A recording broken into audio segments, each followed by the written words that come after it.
Olá, queridos irmãos e irmãs, queridos amigos que estão nos acompanhando aqui através da nossa transmissão. Enfim, chegamos no Novembro Azul. E hoje eu quero lhe convidar para uma programação preparada justamente para esse mês de novembro, mês em que nós tratamos da saúde masculina e outras coisas mais. Desde já, o nosso muito obrigado por você estar aqui conosco no nosso canal e espero em Deus que ao final a sua vida seja abençoada com tudo que vamos lhe oferecer hoje aqui nessa nossa apresentação. Que Deus lhe abençoe.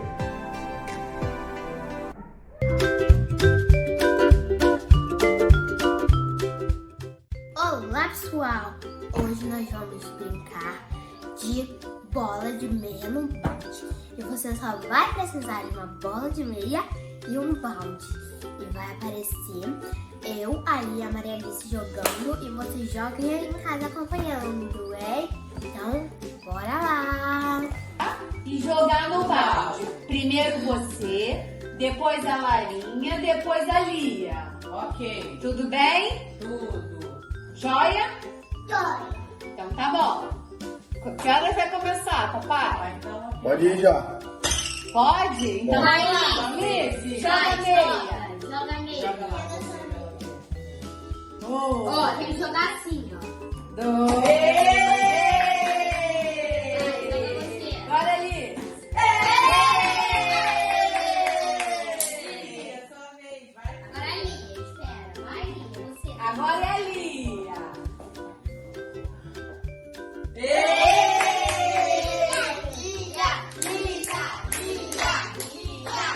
Vai, Agora é Alice. vai, Lia. Agora é a prima, agora é a prima. Vai, Lia. Vai, Lia. Ê! Agora você, Alice. Você.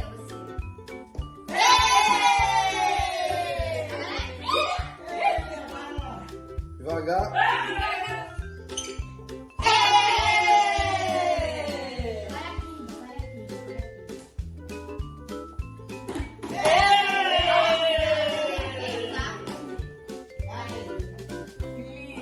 agora é Lilia. Vai, Alice. E Alice, hein?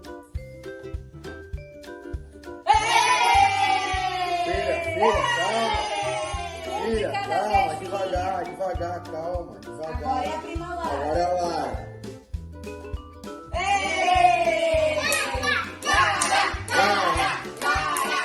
Agora é a Lia. Lia.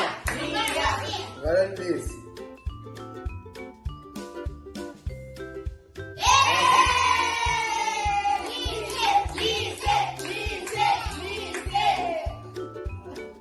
Devagar. Não, filha, agora é a Lara. Vai, Lara. Vai. Agora é a Lia.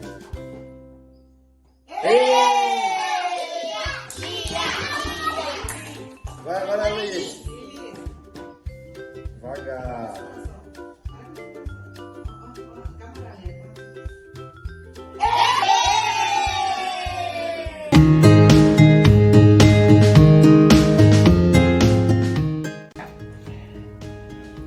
Boa noite, estamos aqui com 3 gerações da família Vasconcelos. Aqui temos ao meu lado meu pai, Carlos Renato, e do meu outro lado minha avó, Nesilda. E hoje estamos aqui para fazer uma leve brincadeira, uma certa entrevista sobre gírias atuais da internet, onde eu vou falar gíria para vocês e aí vocês têm que tentar adivinhar o que é, entendeu? Aí se ficar muito difícil, eu dou dicas e é isso. Tudo bem? Vamos à primeira gíria. A primeira gíria é flopar. Flopar. Alguém sabe? Flopar. Alguma coisa com flor e com pá? Não, tem que ser alguma coisa que combine com a palavra, vai. Flopar. Sei não. Tá, deixa eu aplicar numa frase. Nossa, a Alice flopou toda hoje. Você arrumou? Não.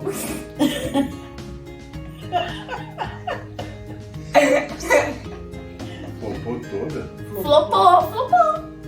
Eu sei não. Também não. É tipo assim, é quando você faz alguma coisa e tipo assim, não dá a mínima. Por exemplo, você postou alguma coisa, ninguém curtiu aquilo, você flopou. Ah, é? Surtou. Não, Ninguém- ninguém te deu atenção. Não deu a mínima Chateou. pra o que Ninguém você deu a fez mínima. Na internet, né? Isso.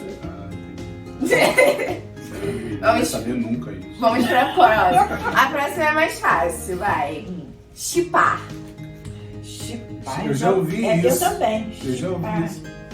Chipar. Chipar. Chipar. Não é tipo assim. E a minha mãe. Minha mãe. Paternal. Chipar. Fala de novo. Assim, menino, chipar, não. Não, quase. Quase isso. Envolve menino. O Sei não. chipar, garoto. Chipar é, por exemplo, eu chipo você e minha mãe. Eu acho vocês um casal bonito. Eu gosto de vocês dois juntos. Ah, legal. Vocês estão muito Chipar. ruins hoje. Essa aí não é do meu tempo, né? Gostar de ver as pessoas juntas. né? Isso, é um casal. Casal. Isso. Namorado, né? Não precisa ser namorado, não. Já vai. Vamos para a próxima. A próxima é biscoiteira.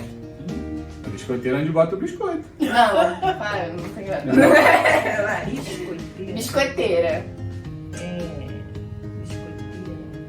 Não sei. Caramba. Biscoiteira. Essa gíria não é do meu tempo. A Alice é muito biscoiteira. Fofoqueira. Não. Alice é fofoqueira.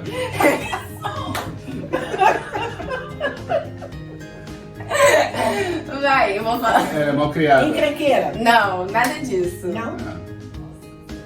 Alice é fofoqueira, mal criada, não sei. Falar assim, eu sou biscoiteira, porque eu sou biscoiteira mesmo. Preguiçosa. Eu sou biscoiteira. Estudiosa. Preguiçosa. Não, nada disso. Ah, não. Ninguém? Extrovertida. Não, Brincalhona. não.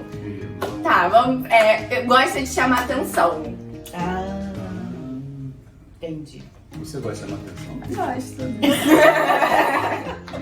A próxima todo mundo deve saber, né, gente? Pelo amor de Deus, é crush. Ah, Crush. Fala aí mais. O que é? Fala. Crush é... Paquera.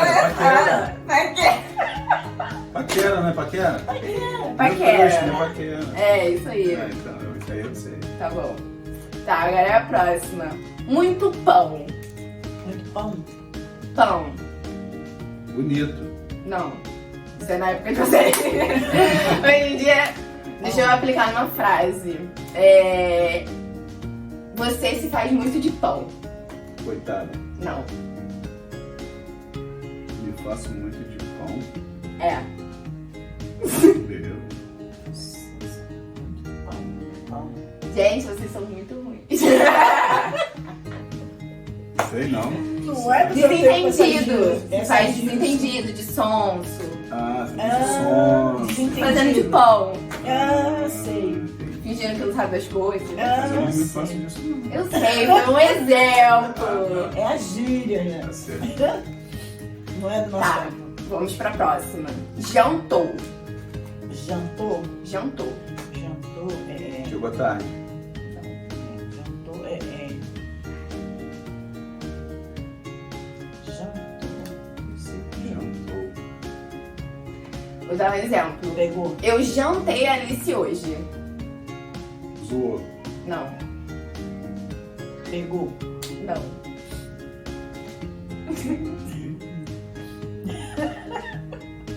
Sei não.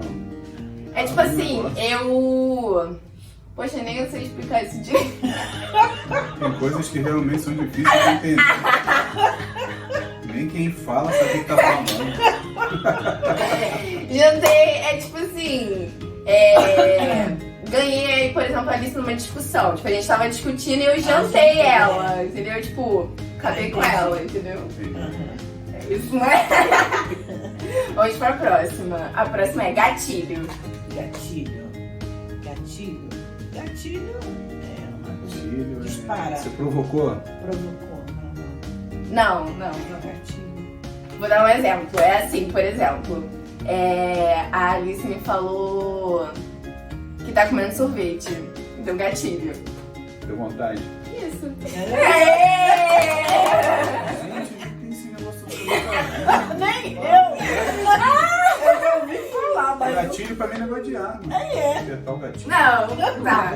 Existem vários sentidos pra várias palavras. A Palavra próxima. assim, gíria. E pra gírias também. O próximo é cancelado. cancelado, Cancelado. morto. Não. É, de certo, brincadeira. Cancelou o CPF. Não. Tá vendo a coisa, Siqueira? Vou dar um exemplo. Por exemplo. Não. Por exemplo, a Alice fez uma coisa errada, cancelei. Ela tá cancelada na internet. Todo mundo foi lá e cancelou ela. Ai, Bloqueou. Não. Não? Não. Cancelou ela, ela não vai mais poder acessar, né? Tá bloqueado. Não. Cancelada. Ah, CPF cancelado, não. Não. Tá. Cancelada é tipo assim. tô fora, não quero mais saber. Tirou do grupo. Não do grupo necessariamente, mas por exemplo, a pessoa fez alguma coisa errada na internet, postou alguma coisa errada, vai todo mundo lá massacrar a pessoa, entendeu? Aí ela tá cancelada. Entendeu? Entendi, não. Vai ficar sem entender. Agora a próxima e última gíria da noite, que é uma das minhas favoritas, eu uso all the time. Todo tempo, bilíngue. A próxima é militou. Me irritou. Militou. Militou. Militei, militamos. Militou é você falou de alguém. Eu sei, eu já ouvi essa palavra, mas eu não. Militou. Eu já ouvi, mas eu tenho outro sentido. Vem de militância, de você tomar partido de alguém. Tomar Exatamente, parabéns! Você fez uma! 28, né?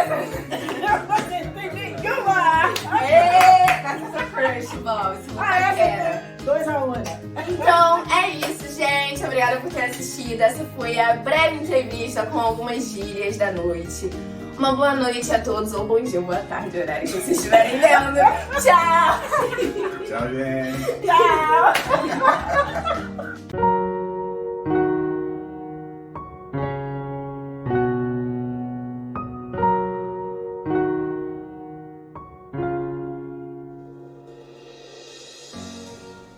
Olá, tudo bom?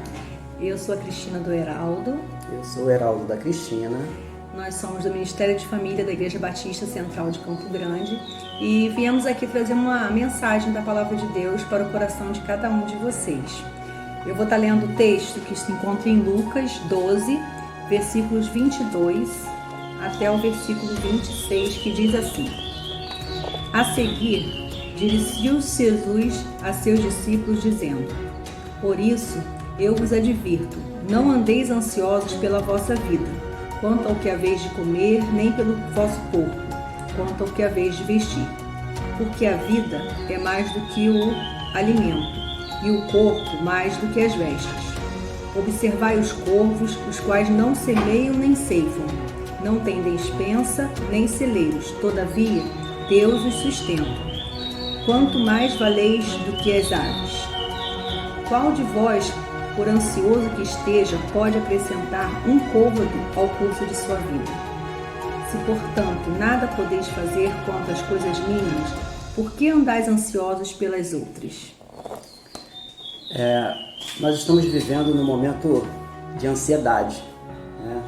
Nós estamos passando por, talvez, a maior instabilidade que o mundo já viveu, ou que a nossa geração já viveu, sem ter controle de uma doença, de um vírus, que é o Covid-19, que tem levado muitas vidas. Mas a palavra de Deus, o próprio Jesus, nos orienta, mostrando que o controle não é nosso, o controle é de Deus. por mais que estejamos vivendo em situação difícil, nós precisamos crer que mesmo que as coisas fujam ao nosso controle, elas continuam rigorosamente no controle de Deus.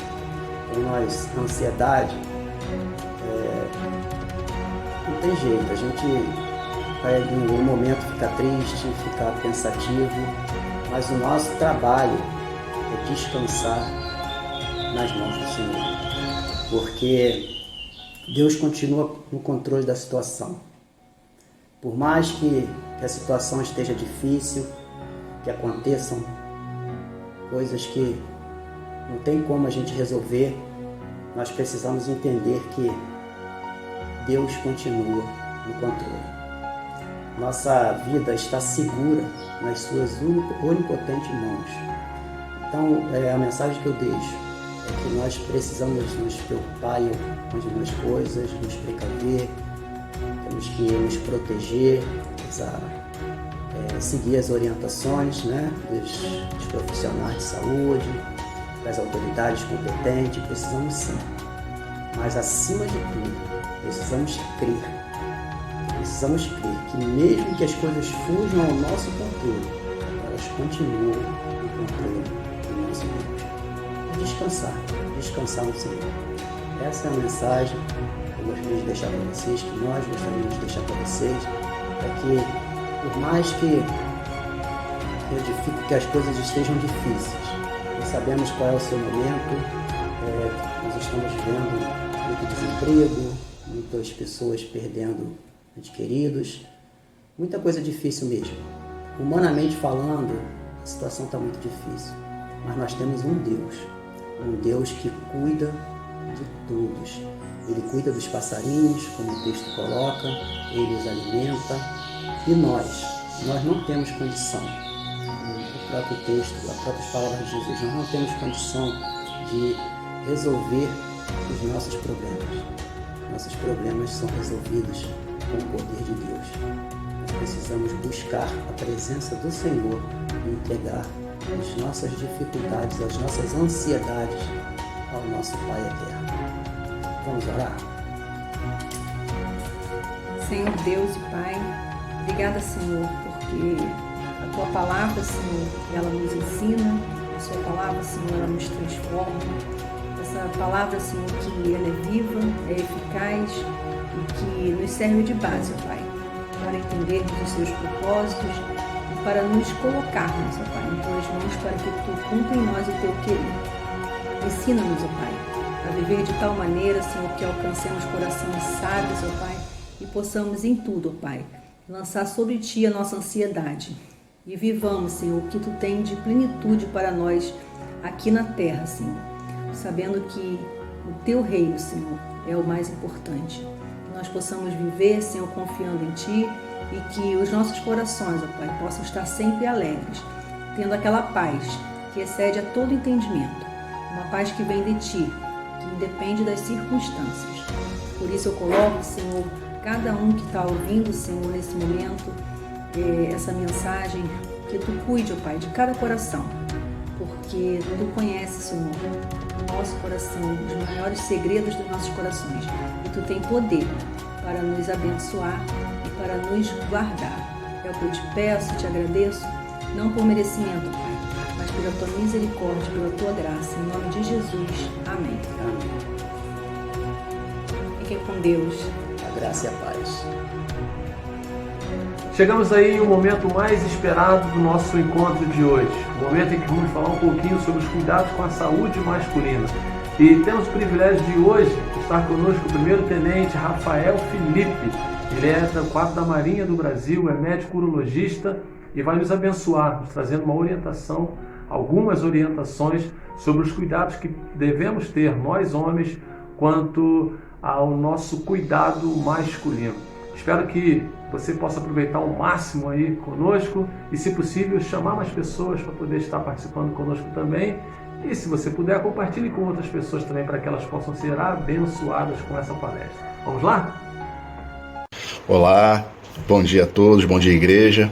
Meu nome é Rafael, sou médico urologista E agradeço o convite da irmã Luciane para estar trazendo um assunto aí de fundamental importância para os homens, principalmente, que é o tema do Novembro Azul, né?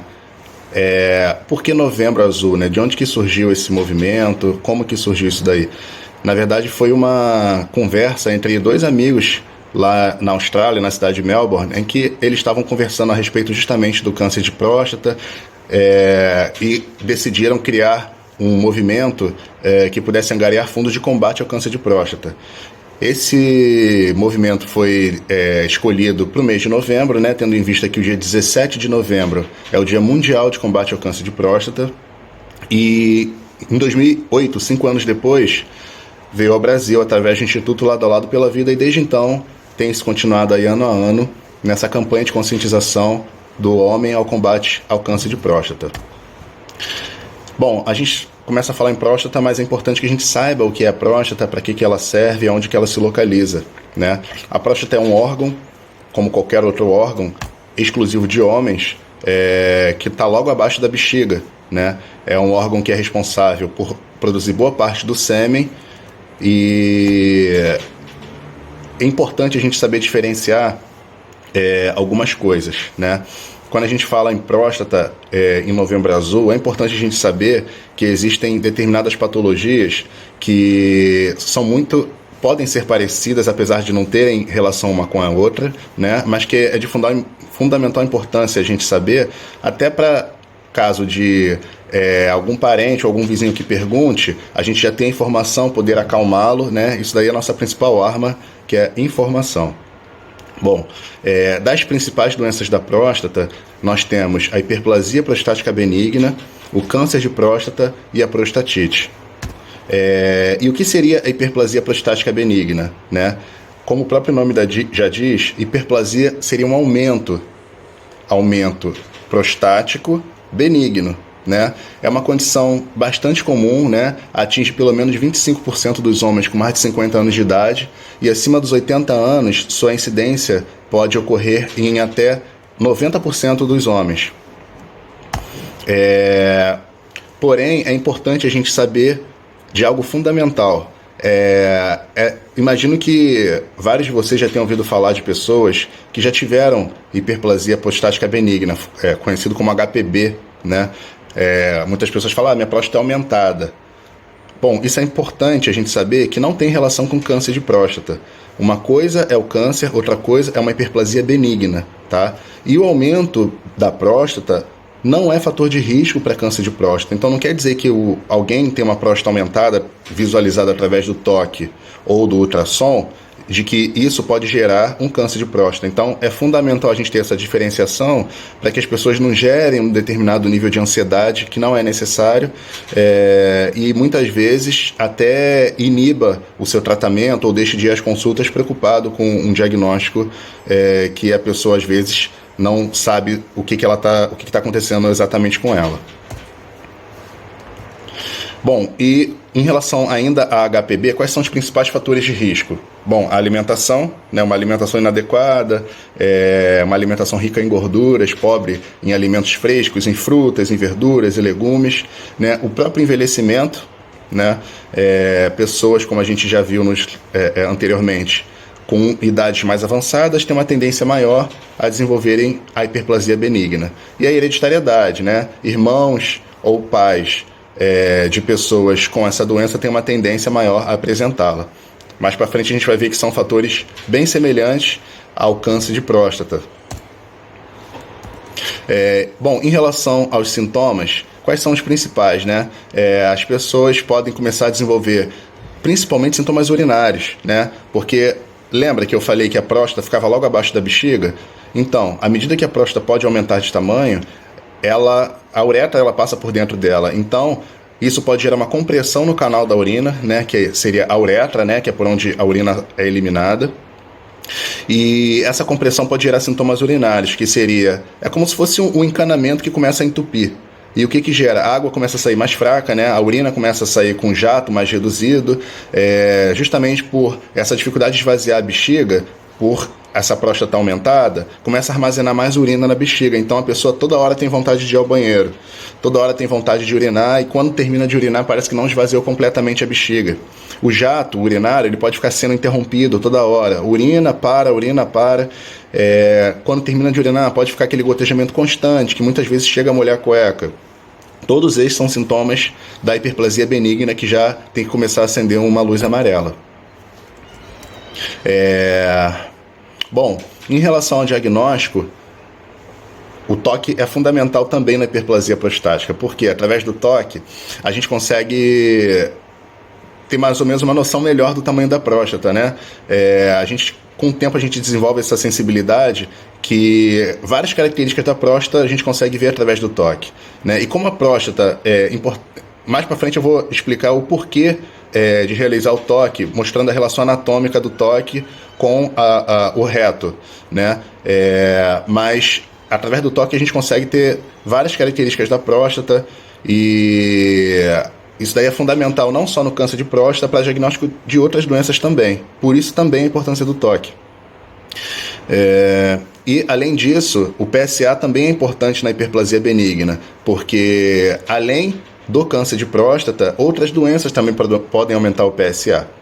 Então é fundamental termos esse conhecimento até para difundirmos, porque muitas pessoas às vezes chegam ansiosas com um PSA elevado, achando que só pelo PSA já tem um câncer de próstata, porém isso não necessariamente é uma verdade, porque existem outras doenças que podem levar ao PSA, né? E as principais seriam, além do câncer, a hiperplasia prostática benigna e a prostatite, que seria uma inflamação da próstata. Então é importante a gente ter esse conhecimento. E também existem outros testes que são realizados, que são coisas mais específicas, né? Que a gente avalia o fluxo de urina, avalia quanto que ficou de urina dentro da bexiga depois que urinou, mas isso aí já são coisas mais pro médico, né? Bom, em relação ao tratamento da hiperplasia benigna, varia de acordo com a gravidade dos sintomas, que pode ser expectante, né? Muitas vezes é algo leve, que a pessoa muda determinadas condutas no dia a dia, em relação à questão da ingesta de líquido, em relação à questão do horário que vai ao banheiro.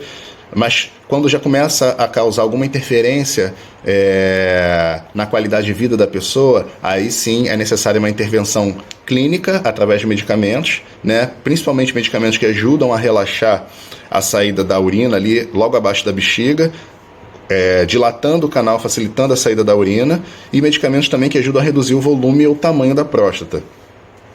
Caso esse tipo de tratamento não resolva ou comece a gerar outras repercussões, aí sim está indicado o tratamento cirúrgico, né? Que seria através de uma raspagem, seria um procedimento sem corte, ou através de uma cirurgia, dependendo do tamanho da próstata. Muita gente me pergunta, meu vizinho operou a próstata com o mesmo problema que eu tenho e eu tenho que tomar remédio. Por que ele operou e eu não? Isso depende muito. Normalmente, quando a pessoa ela tem uma resposta satisfatória à medicação, não está indicada a cirurgia. Porém, quando ela já começa a gerar complicações da hiperplasia em despeito do uso do medicamento, aí sim está indicado fazer a cirurgia, que no caso seria a raspagem ou a cirurgia convencional ou a cirurgia aberta, com corte. Bom, agora algumas perguntas que são bem comuns, né, que eu posso já até ter citado, mas vamos consolidar aqui o que a gente já conversou. Bom, hiperplasia é um tipo de câncer? Não, né? Hiperplasia é um tumor benigno, é um tumor que a gente sabe que... Qual a diferença, né, de tumor benigno para tumor maligno? Isso também é importante. No tumor benigno, o que é um tumor em primeiro lugar? O tumor é um crescimento anormal das células, é uma proliferação atípica e anormal das células, que pode ser benigno, quando ele cresce e continua localizado naquela estrutura, ou maligno, quando ele pode dar metástase, né? Quando ele tem uma capacidade de sair daquele órgão e se plantar em outros órgãos, que aí já muda completamente o tratamento e a conduta, né? Então, a hiperplasia não é um tipo de câncer, é um tumor benigno da próstata. Qual a idade mais comum, né? A hiperplasia é mais comum em homens a partir dos 50 anos de idade, assim como o câncer de próstata, e estima-se que a partir dos 60 anos, 50% dos homens terão algum tipo de hiperplasia, e aos 85 anos esse número pode subir até para 90%. Então é algo extremamente prevalente, que é importante que tenhamos o conhecimento dela. Então, assim, alguns dados importantes. quase 50% dos homens brasileiros nunca foram ao urologista. E em relação, já entrando no assunto câncer de próstata, caso ele seja detectado precocemente, ele tem de 80% a 95% de chances de cura. Então é fundamental o acompanhamento, os exames preventivos anuais, para que com isso possamos aumentar em muito, chega a 95% a chance de cura, caso o diagnóstico seja feito no início da doença. Isso também é importante, por isso também a importância das mulheres terem essa conscientização. Metade dos homens que vão ao urologista é incentivado pela esposa. Ainda a gente vive numa sociedade, ainda querendo ou não, machista, paternalista, em que ainda existe aquela concepção de que o homem não chora, de que o homem tem que guardar os seus sentimentos para si. Então, para o homem ir ao médico, independente do motivo, é muito difícil. As mulheres já adquirem esse hábito de irem ao médico desde que são muito mais novas, né? Justamente já para ir ao ginecologista, já para fazer determinados exames preventivos e tudo mais. Então elas já adquirem esse hábito desde cedo. E o homem não. O homem ele vai deixando, vai levando, muitas vezes está com dor e não gosta de tomar remédio, vai deixando para o segundo plano. E muitas vezes quando acaba sentindo alguma coisa mais grave e vai procurar ajuda, às vezes pode ter um tratamento um pouquinho mais complicado. Então, é fundamental os exames preventivos, fazer esses exames de rotina, para que a gente consiga aumentar a chance de cura no caso do diagnóstico do câncer de próstata. E em países desenvolvidos, a cada 10 pacientes que têm esse diagnóstico do câncer, 3 a 4 podem morrer da doença, enquanto que nos países desenvolvidos a estatística é de 1 para 10. Então, é fundamental a gente ter essa conscientização do exame de próstata a partir da idade que é determinado, que a gente já vai conversar sobre isso. Ainda em relação à questão de estatística, né, do câncer de próstata, a cada 7 minutos é realizado um diagnóstico de câncer de próstata, né? Então, isso são dados mundiais. Então, assim, são números um tanto quanto assustadores, né? A cada 40 minutos, uma pessoa morre com câncer de próstata. 20% das pessoas com diagnóstico de câncer de próstata têm esse diagnóstico em estágios mais avançados. E quando os sintomas começam a aparecer, 95% dos casos já estão em fase adiantada, né? E uma coisa importante é que não é possível prevenir a doença, mas é possível diagnosticá-la precocemente. Muitas pessoas acham que, porque estão indo ao urologista fazendo as consultas de rotina, elas vão evitar que tenham câncer. Na verdade, o câncer ele pode aparecer por questões principalmente genéticas. Então, a alteração genética, a gente não tem como a gente interferir. O que a gente pode, sim, é mudar o estilo de vida, mudar o hábito de vida, tentar ter uma vida mais saudável, uma alimentação mais controlada, mais rica em alimentos frescos, em verduras, em frutas, em carne branca, evitar carne vermelha, alimento gorduroso, as frituras, alimentos processados, alimentos embutidos. Aí sim a gente consegue interromper esse ciclo natural, né? E no caso do câncer de próstata, não existe nenhuma maneira que a gente possa estar prevenindo, né? O toque ele não previne, o toque ele serve sim, junto com o PSA, para a gente ter a possibilidade de fazer um diagnóstico precoce do câncer de próstata e aí sim atingir uma chance praticamente quase de 100% de cura. Em relação ainda à questão dos números, estima-se pela Organização Mundial de Saúde que em 2035 teremos uma incidência aí, um número novo de casos de 2 milhões de casos no mundo nesse ano de 2035. Ou seja, em 2012 foram 1 milhão de casos. A gente vai dobrar esse número em 2035. Principalmente por quê? Porque a população está envelhecendo. E como a gente já discutiu anteriormente, é uma doença que atinge mais as pessoas mais velhas. Então, à medida que as pessoas vão envelhecendo, é natural que vá aumentando o número de casos. E aumenta-se a importância ainda mais do exame preventivo. Em relação aos fatores de risco, é importante a gente ressaltar que os principais são 4. Né? Desses 4, apenas um a gente consegue interferir, né? A gente consegue tentar melhorar. O primeiro é a idade, né? Homens acima de 50 anos aumentam a chance do câncer de próstata. E o que é determinado pelas diretrizes da Sociedade Brasileira de Urologia a respeito do início às consultas ao urologista. Bom, homens a partir dos 50 anos de idade, todos devem começar o exame preventivo independente de outro fator de risco.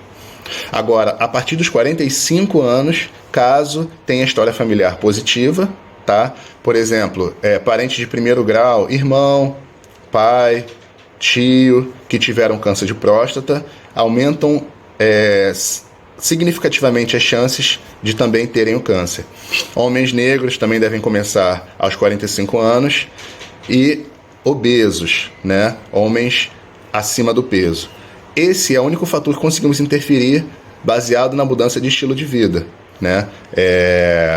A questão da alimentação, da atividade física, uso de álcool, tabagismo, que inclui-se todos esses na mudança de estilo de vida, aumenta a chance da pessoa desenvolver um câncer de próstata. Então, é fundamental esses conceitos aí para a gente tentar melhorar aquilo que a gente pode, né? Que é a nossa alimentação, nossa prática de atividade física, e a partir dos 50 anos para todos, e a partir dos 45 anos começar a se consultar regularmente com o urologista, caso tenha algum desses outros fatores de risco. E o câncer de próstata, ele dá sintoma?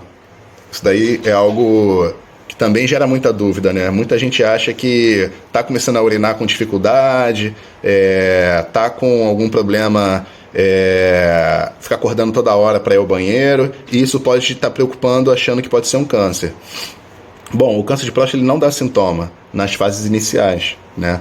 Por isso a importância do exame preventivo, porque se a pessoa espera ter alguma coisa para fazer o exame de rotina, pode ser que a doença já esteja um pouco mais avançada e aí já comprometa um pouco o seu tratamento.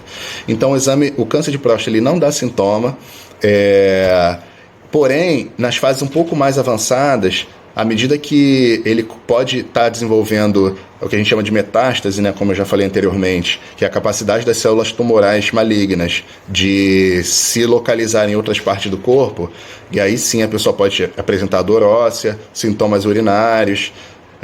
Por que dor óssea? Porque é comum a metástase para parte óssea, né, bacia, região da coluna, queda do estado geral, insuficiência renal, né? Então, nesse caso, quando a pessoa já começa a ter esse tipo de problema, aí pode ser que a doença já esteja um pouco mais avançada. Bom, agora vamos falar de um dos principais assuntos da nossa apresentação, que é o toque retal, né? Como eu já falei, deve ser realizada em homens a partir dos 45, 50 anos de idade. É um exame rápido, né? Em torno aí de 3 a 5 segundos é o tempo suficiente para ser realizado. É um exame indolor, né? É importante que ele não afeta a masculinidade. Muita gente fica preocupada com essa questão, com as brincadeiras e tudo mais, mas graças a Deus as pessoas cada vez mais estão se conscientizando da importância do exame. É um exame que é um exame acessível, você não precisa de exames mirabolantes, exames altamente complexos e exames caros, né? É um exame simples, né? Que a gente consegue, através dele, detectar diversas alterações da próstata, né? Não só o câncer, como já tinha sido citado. Bom, é importante também que até 20% dos cânceres de próstata são diagnosticados através do toque. Muitas vezes o PSA pode estar normal. Por isso que eu sempre explico aos pacientes que o toque complementa o PSA e vice-versa. Não é bom que o médico se baseie apenas em um deles, né? Alguns casos de pessoas com o PSA baixo, com um câncer de próstata que a gente chama de indolente, ou um câncer de próstata um pouco mais agressivo, ele pode ter um PSA baixo, porque ele não altera o PSA, mas ele já pode estar começando a se manifestar através do toque. E aí sim, a gente palpa, no exame físico, a gente diagnosticaria, a gente perceberia alguma alteração ali na superfície da próstata. E por que o toque retal? O exame da próstata tem que ser feito através do toque retal, né? A próstata, ela tem uma íntima relação com o reto, né? Ela fica abaixo da bexiga e a sua parede posterior está em íntimo contato com o reto. À medida que a gente faz o exame do toque, o que acontece? A gente tem a palpação da mucosa do reto, porém a impressão da próstata ela fica nessa região. Então, através do toque, a gente consegue ver detalhes das características da próstata. Por isso é realizado através daí, que é a única região que conseguimos acessar com uma certa facilidade a próstata. E outra coisa também importante, o exame que é feito do toque, ele avalia a região periférica da próstata. E o porquê disso? A região da próstata que tem a maior incidência disparado do número de câncer, do surgimento do câncer de próstata, né, dos nódulos, é a periferia, né, que embriologicamente, anatomicamente, é a região esperada de que apareça o câncer. Então, através do toque retal, que a gente palpa justamente na região periférica da próstata, a gente consegue ter uma clareza melhor do que pode estar acontecendo nessa região. Bom, e o que é o PSA? O PSA é um exame de sangue, né? É uma substância específica da próstata, que é produzida exclusivamente da próstata e que podem estar alteradas em determinadas patologias, né? E dentre elas, aquelas 3 que eu já citei: hiperplasia prostática benigna, prostatite e o câncer de próstata. Então, existem valores que a gente usa como referência para ter uma noção melhor de como que está essa evolução desse PSA. Tem casos também de pessoas que muitas vezes ficam um tanto quanto preocupadas porque, ao ver o resultado do seu PSA, elas observam que pode estar um pouco aumentado para ela, e aí vê de algum colega, de algum amigo, e o dele está muito menor. Na verdade, a gente não avalia o valor isolado do PSA. É uma avaliação que a gente faz ao longo do tempo. A gente sempre compara com os exames anteriores, tem todo um contexto que a gente leva em consideração, a idade, o tamanho da próstata, enfim, são várias variáveis que são utilizadas para a gente avaliar melhor essa questão aí do valor do PSA. Então, isso tudo tem que ser muito individualizado. Não existe um número mágico que a gente fale que para A tem que ser tanto, para, enfim, que... Então, é todo um contexto que a gente usa para chegar a essa avaliação. Bom, e em relação ao diagnóstico, né, além do toque e do PSA, é importante que, é fundamental, na verdade, que feche o diagnóstico, ou seja, vai no urologista, faz o exame, teve alguma suspeita, ou através do toque ou através do PSA, o exame que faz o diagnóstico é a biópsia de próstata, né? A biópsia é um exame que é feito por via transretal, né? Como eu já expliquei, é a melhor maneira de acessar a próstata. E são retirados pequenos fragmentos da próstata e mandados para análise. E aí essa análise é realizada e, dependendo do diagnóstico que vier pelo patologista, ele vai dizer se pode ser um câncer, se pode ser uma alteração benigna, se pode ser uma prostatite. Isso daí já vem no laudo, né? Em relação ao tratamento, eu só vou citar aqui...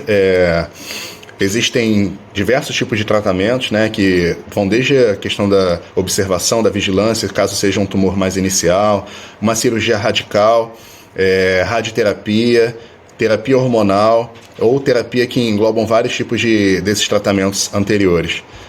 Vou falar só aqui do principal, que seria a cirurgia. Né? O que consiste a cirurgia? Consiste na retirada da próstata, das vesículas seminais e de linfonodos, né? Que são estruturas que são as primeiras regiões de onde o tumor ele pode sair da próstata e se localizar. Essa cirurgia, existem algumas técnicas, né, que pode ser aberta, pode ser por vídeo ou pode ser a cirurgia robótica, né? E das principais complicações, eles podem ter a questão da incontinência, a questão da disfunção erétil. Com o avançar das técnicas, tem se diminuído bastante a incidência desses problemas relacionados à cirurgia, então torna-se cada vez mais cirurgias mais seguras, com menos taxa de complicação, mas lembrando da importância do diagnóstico precoce, porque quanto mais localizado o tumor, melhor vai ser a resposta oncológica, né, ao tratamento, e melhor vai ser a resposta no pós-operatório em relação à questão das complicações. Aí tem a questão da hormonioterapia, né, que são medicamentos que são utilizados para inibir o crescimento do tumor, mas não necessariamente para tratar, né, para chegar a uma cura, tá? E lembrar que a melhor prevenção é a detecção precoce, né? Caso a gente faça um diagnóstico precoce ele pode ter até 90% de chance de cura, né? O exame deve ser feito anual, através do PSA e do toque. Tentar ter uma alimentação saudável, tentar realizar atividade física, tudo isso daí para a gente ter uma melhor qualidade de vida, tá mais próximo aos nossos entes queridos por um tempo cada vez mais longo, com menos chance de complicação e poder ter uma vida mais saudável possível. Bom, agora, para finalizar aqui, só vamos tentar recordar aqui e consolidar determinados conceitos que eu acho importante. Então, qual seria a função da próstata? A próstata é um órgão responsável pela produção do líquido seminal, né, em torno de 30%, e está ligado à fertilidade masculina, né? Qual a relação entre próstata e ereção? Isso é uma dúvida muito comum. Na verdade, nenhuma, né? O fato da pessoa tirar a próstata por algum motivo não vai afetar a ereção.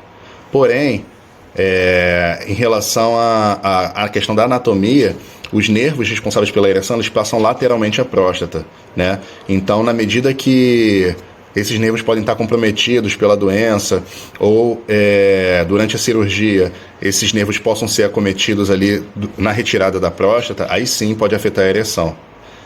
Mas, como eu já falei, com o avançar das técnicas, cada vez menos isso tem acontecido e os resultados são cada vez mais satisfatórios. Bom, e quais as chances do homem ter um câncer de próstata?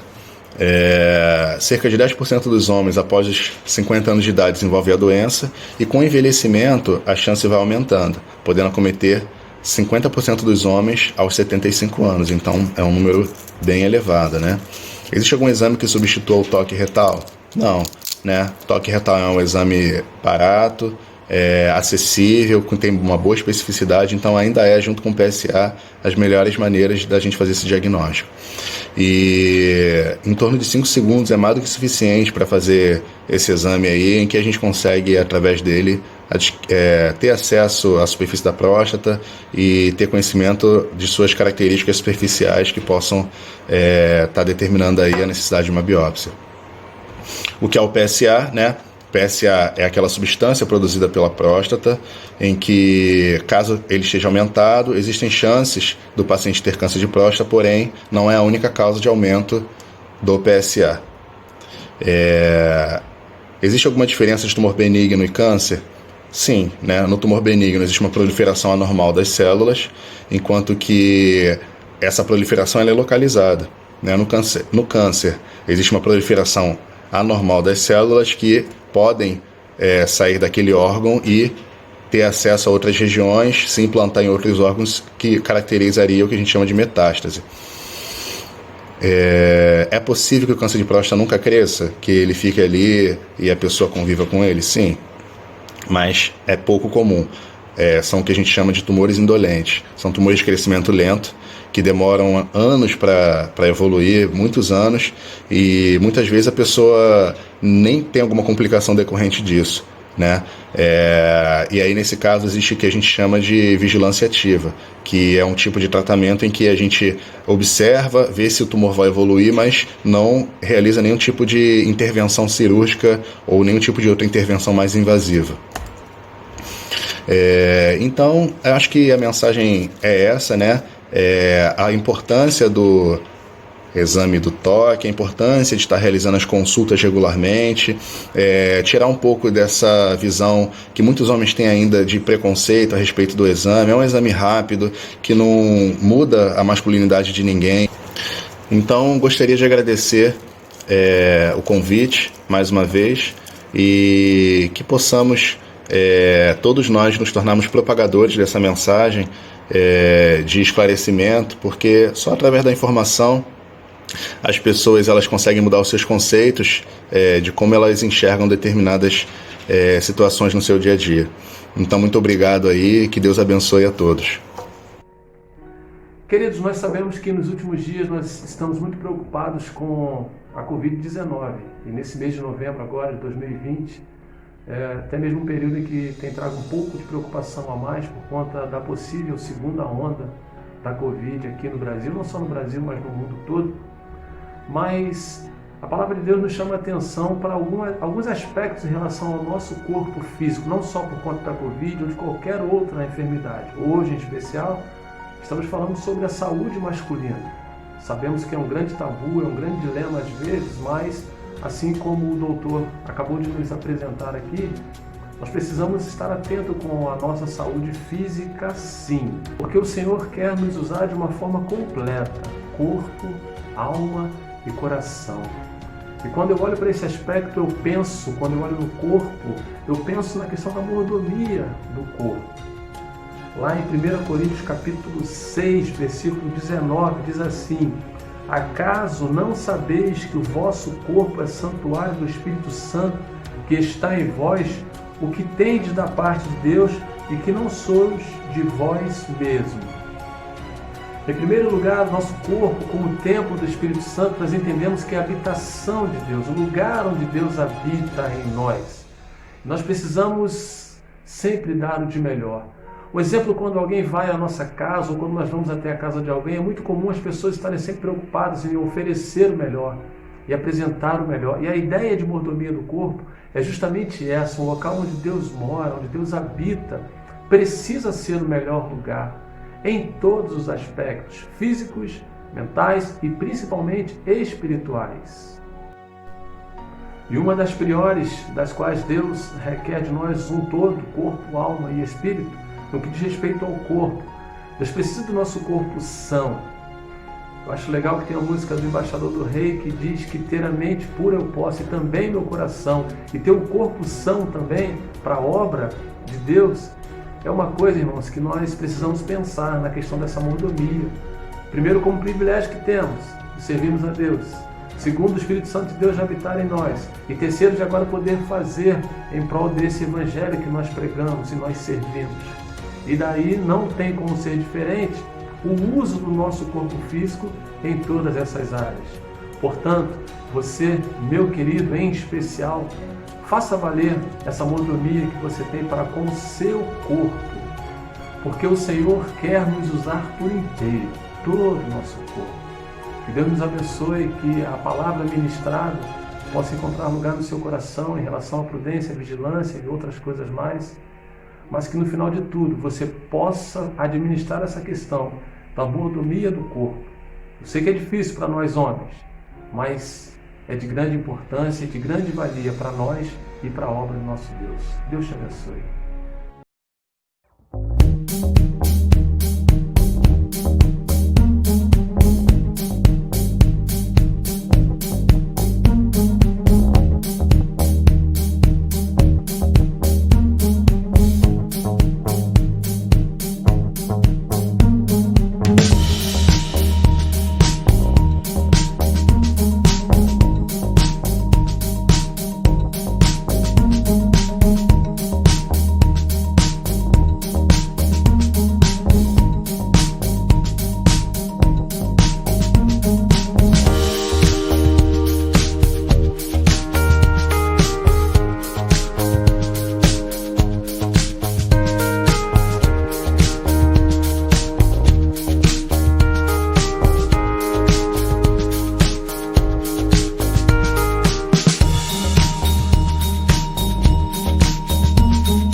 Pois é, chegamos ao fim de mais um programa do Ministério da Família da Igreja Batista Central de Campo Grande. Foi muito bom ter você conosco aqui e fica a dica. Dezembro nós teremos mais uma apresentação, fechando assim o nosso ano, fechando as nossas atividades do Ministério da Família. Contamos com você. Compartilhe esta atividade, compartilhe esse programa com outras pessoas que você conhece, com os seus familiares. E fiquem atentos às redes sociais da nossa igreja, para tantas outras coisas que nós estamos preparando para vocês aqui, através do Ministério da Família da Igreja Batista Central de Campo Grande. Que Deus a todos abençoe, um grande abraço e fiquem todos na paz.